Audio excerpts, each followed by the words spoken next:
This is ZNS Total Sports, brought to you by Fourth Terrace Diagnostic Center.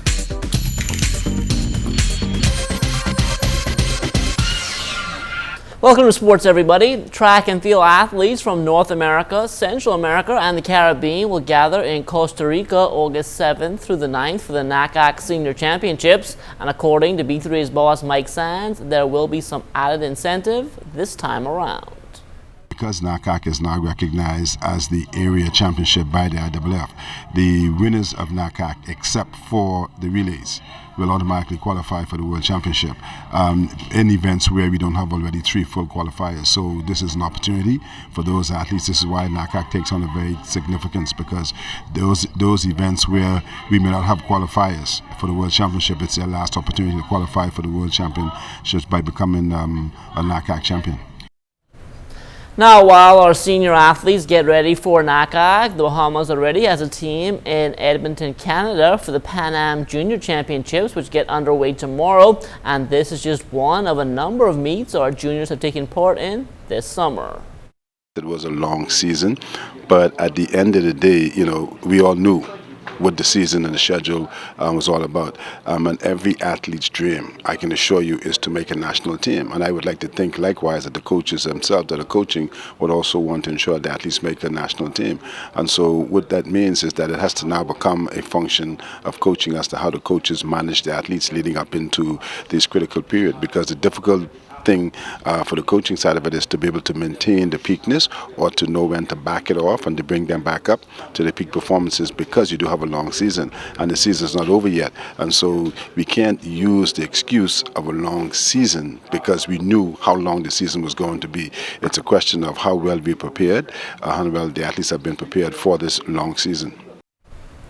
The Bahamas Bodybuilding and Fitness Federation is gearing up for its national championships, and you can expect some stiff competition. It's going to be one of our biggest nationals ever. It's being held this year at the Malia on Saturday, August 8th. The athletes are very, very excited about it. We had Northern Bahamas a week or two ago in Freeport. That was almost like a preliminary for the nationals. We have a big Freeport team coming on, as well as 1 or 2 athletes out of Abaco. So we're expecting a huge turnout and great athlete participation. Bodybuilding is back on the scene in a big way. Our new president, Joel Stubbs, is on board with us now, and that has actually revitalized the entire sport, not only within the athletes and the federation officials within the country within itself. All the gyms are kind of back on board with what we're doing now. We're 100% in support of Joel Stubbs, who is, of course, one of our pro bodybuilders who's been away and has actually come back to the country, is contributing to the sport. Now, right on the heels of the Bodybuilding Nationals will be CAC, and that too will be staged right here in the Bahamas.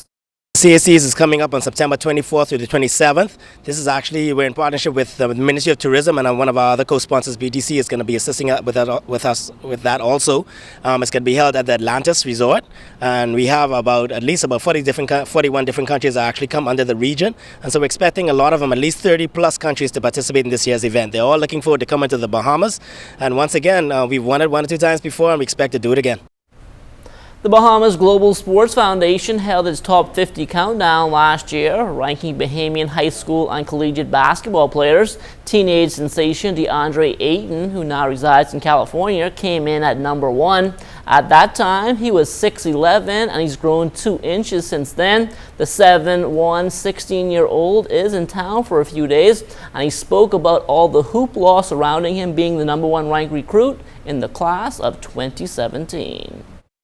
They say I can go pretty far. I have great potential. I just got to be humble and stay hungry and stay healthy. I see myself going to the top D1 college, but right now I'm not really focused on colleges. I just want to finish off my high school year pretty strong. How many coaches are knocking on your door?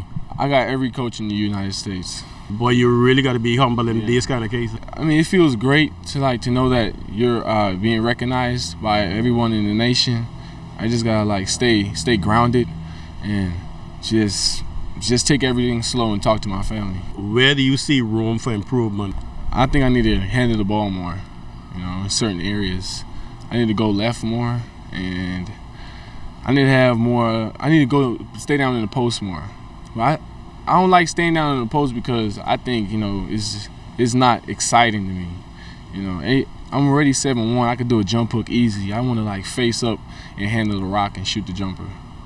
This past year in high school, what kind of stats you put up? I think I averaged 25 points, 4 assists, 16 rebounds, and 3 blocks.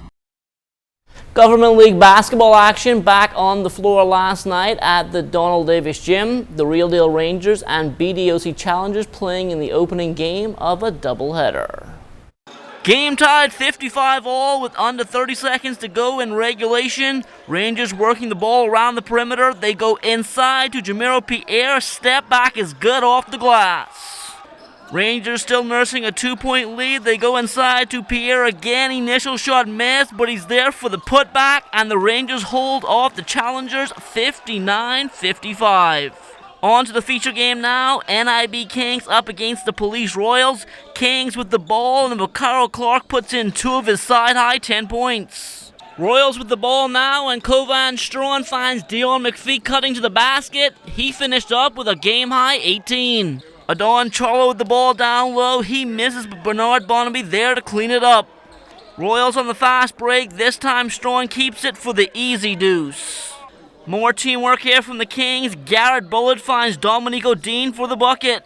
Royals showing their range. Spurgeon Johnson dials it up from downtown. Kings not getting back on defense again. Strawn puts in 2 more, and the Royals win this one going away 85-46.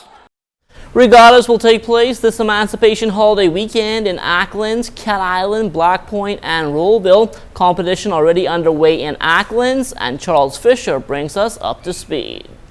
Acklands getting a jump start on the regatta weekend, getting set sail on Thursday, and getting regatta started in Class C was the Barbarians, skipped by Delworth Gibson, taking the class in C. Hot Flash was second, and Sally with Richard Ross aboard the tiller was third.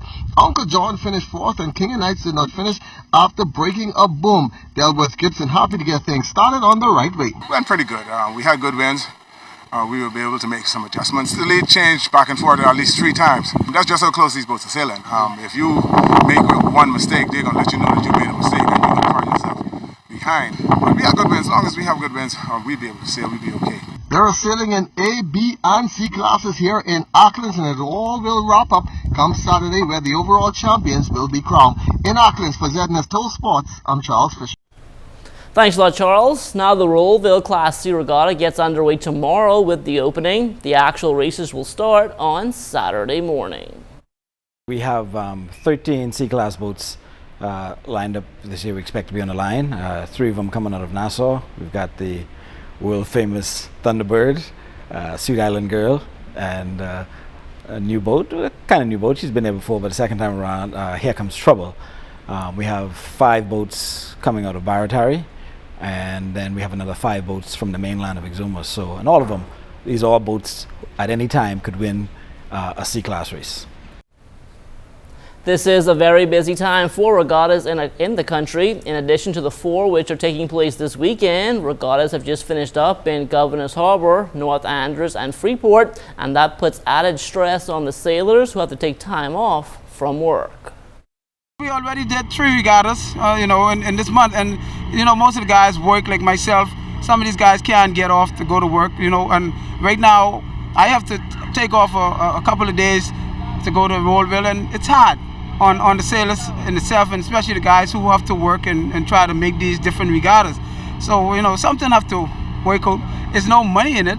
It's just for the love of it, and so we split up and we try to do the best we could. It is a challenge, and so certainly for the sailors, I don't know, it may come a time when we're going to have to look at making sailing a full-time job so that these men who participate won't have to be, sacrificing livelihood to partake in sailing. You're right. I mean, we've had 3-4 regattas starting from the independence back to back to back to back.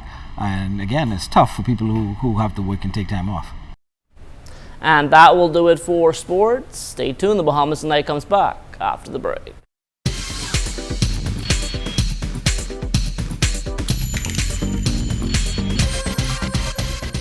This is ZNS Total Sports, brought to you by Fourth Terrace Diagnostic Center.